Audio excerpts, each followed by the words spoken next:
ఇలాంటిది ఒకటి మా ఇంట్లో జరుగుతుందని నేను అస్సలు అనుకోలేదు. అసలు కొంతమంది జనాలకి బేసిక్ కామన్ సెన్స్ కూడా ఉండట్లేదు. నేనెందుకు సీరియస్‌గా ఉన్నానో తెలియాలంటే మీరు కూడా ఈ వీడియో చూడండి.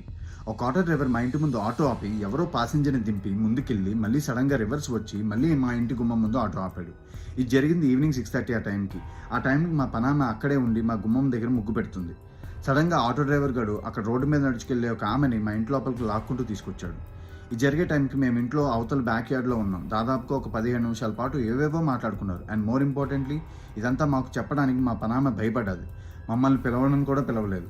ఆ తర్వాత కొంచెం సేపటికి గాయత్రి అక్కడికి వెళ్ళి వాళ్ళని ఎవరు మీరు అని గట్టిగా అరిచి మమ్మల్ని పిలవడంతో ఏమీ లేదు అని ఆ ఆటో డ్రైవర్ గాడు వెళ్ళిపోయాడు.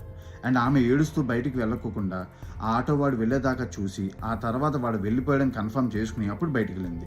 ఎందుకు అక్కడ ఏం జరిగింది, వాళ్ళు ఏం మాట్లాడుకున్నారు అని చూస్తే అంతా ఇల్లీగల్ అఫైర్ల చెత్త.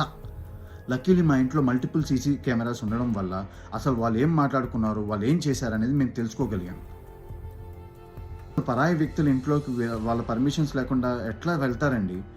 మా అదృష్టం బాగుండి అక్కడ ఏమీ జరగలేదు. లేదంటే మేము ఇబ్బందుల్లో పడాల్సి ఉండేది.